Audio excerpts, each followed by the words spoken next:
तो चलिए फ्रेंड्स, हम पहला क्वेश्चन करते हैं। How many bones present in human ear? मानव कान में कितनी हड्डियां मौजूद हैं? हम क्वेश्चंस हिंदी और इंग्लिश दोनों में कर रहे हैं।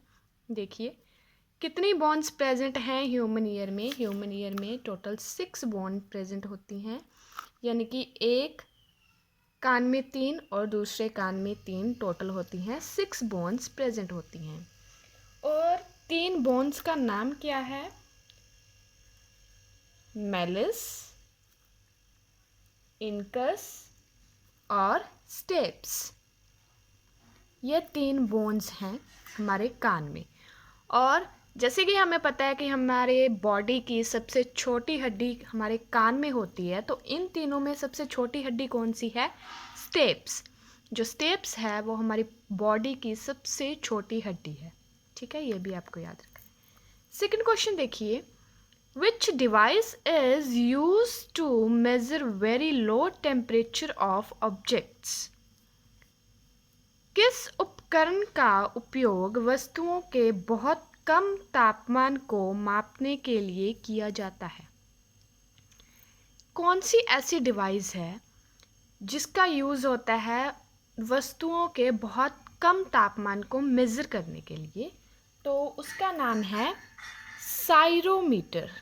क्या है इसका आंसर? साइरोमीटर। और अगर हम इसकी जगह ये बताना हो कि जो ऐसा कौन सा डिवाइस है जिससे हम वेरी हाई टेम्परेचर मेज़र कर सकते हैं, तो हाई टेम्परेचर के लिए वो कौन सा डिवाइस है? पायरोमीटर। ये दोनों चीज़ें आपको याद रखनी है। ये हाई टेम्परेचर के लिए है और ये लो टेम्परेचर के लिए है। ठीक है, तो देखिए यहाँ पे हमारा थर्ड क्वेश्चन देखिए, What is the source of energy in sun and stars? जो हमारे सितारे और सूर्य हैं, इनमें ऊर्जा का स्रोत क्या है? तो इसका आंसर होता है न्यूक्लियर फ्यूजन। अब न्यूक्लियर फ्यूजन क्या होता है? न्यूक्लियर फ्यूजन में क्या होता है, जो हाइड्रोजन है वो हीलियम में कन्वर्ट हो जाती है। हाइड्रोजन हीलियम में कन्वर्ट हो जाती है, जिससे सन और स्टार्स को एनर्जी प्राप्त होती है, ऊर्जा प्राप्त होती है। ठीक है, तो न्यूक्लियर फ्यूजन ऊर्जा का स्रोत है। ठीक है, नेक्स्ट क्वेश्चन देखिए, what is the hearing range of human year?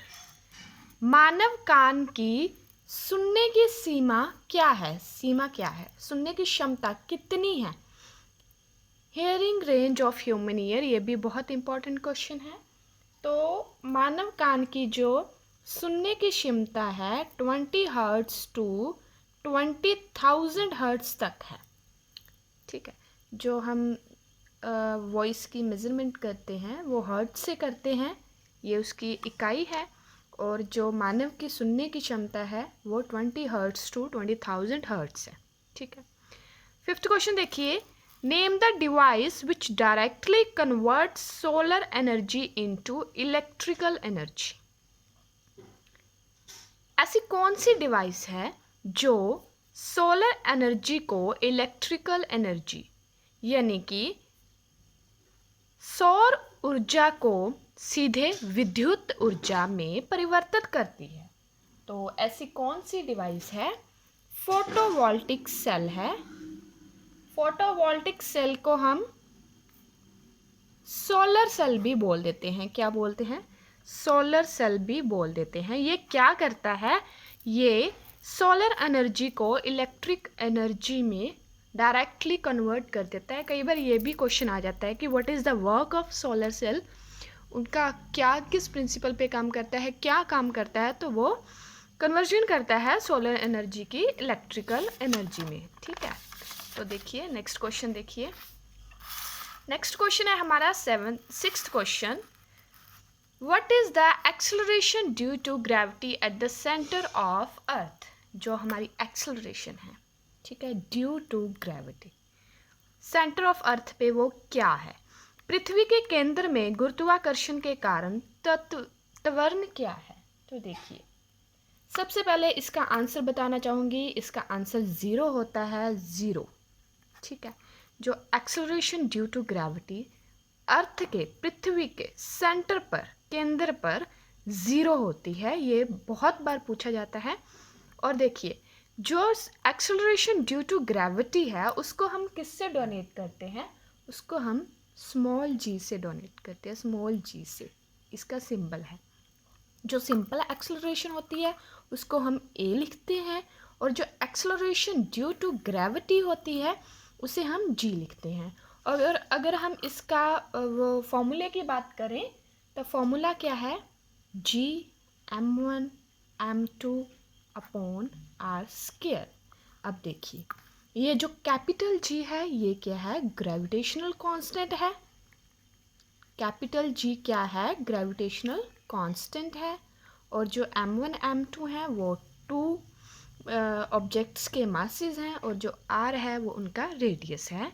ठीक है, अब देखिए next question, what is SI unit of EMI? ठीक है, EMI की SI यूनिट क्या है?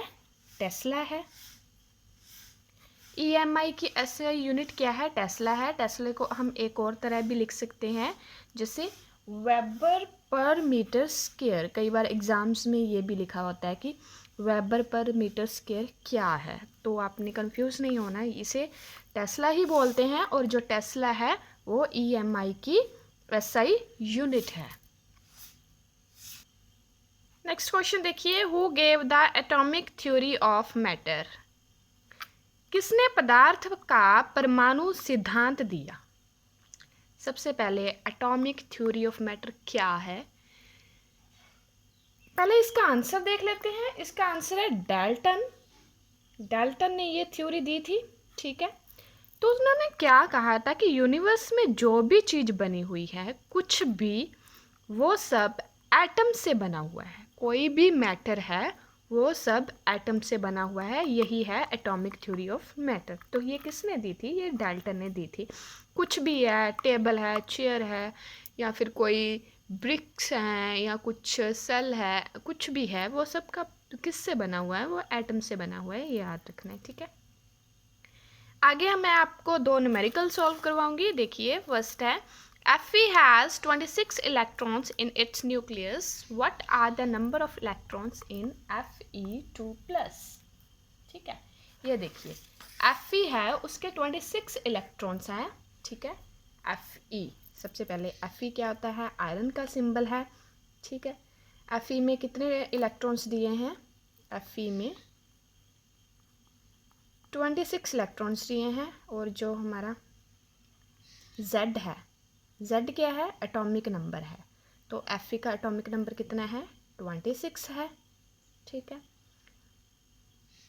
और देखिए ये जो दिया हुआ है ना Fe2 प्लस, प्लस का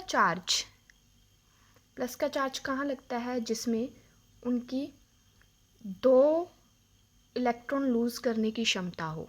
ठीक है, प्लस का चार्ज वहीं लगता है ना। माइनस का वहाँ लगता है जहाँ उन्हें गेन करना हो, प्लस का लगता है जहाँ उसे लूज़ करना हो। यहाँ यानी कि यहाँ इसे 2 इलेक्ट्रॉन्स लूज़ करने हैं। अब एटॉमिक नंबर से 2 इलेक्ट्रॉन्स अगर माइनस कर देंगे तो कितना आंसर आ जाएगा? 24। यानी कि इसमें इतने ही इलेक्ट्रॉन्स होते हैं, 26 में से 2 इलेक्ट्रॉन्स उसने लूज़ कर दिए, तो उसके पास कितने बच गए? 24। तो आंसर क्या है? 24। ठीक है, अब नेक्स्ट क्वेश्चन देखिए, ये वाला नेक्स्ट न्यूमेरिकल है, ये भी देखिए। An atom of an element has atomic number 17 and mass number 36. Find the number of neutrons. सबसे पहले एटॉमिक नंबर यानी कि Z कितना दिया हुआ है? 17 दिया हुआ है। मास नंबर उसको X से डिनोट करते हैं, वो 36 है हमारे पास। ठीक है, हमें पता है जितने एटॉमिक नंबर हो उतने ही प्रोटॉन्स होते हैं, जितने प्रोटॉन्स हो उतने ही इलेक्ट्रॉन्स होते हैं। ठीक है, तो ये भी 17 है, ये भी 17 है। ठीक है, तो हम न्यूट्रॉन पे आते हैं। हमें तो पता है न्यूट्रॉन करना है ना, तो न्यूट्रॉन्स पता करने का एक फॉर्मूला है। वो फॉर्मूला क्या है? आपको मास नंबर से एटॉमिक नंबर माइनस करना है। जैसे 36 दिया हुआ है, माइनस एटॉमिक नंबर 17 दिया हुआ है, तो कितना आ गया? 19। तो इसका आंसर क्या है? 19 है। ठीक है, तो कितने न्यूट्रॉन्स प्रेजेंट है उसमें? 19 न्यूट्रॉन प्रेजेंट है। Thank you guys. अगर आपको ऐसा वीडियो पसंद है तो मुझे कमेंट करके बताइए, मैं आपके लिए ऐसे ही वीडियोस लेकर आऊँगी।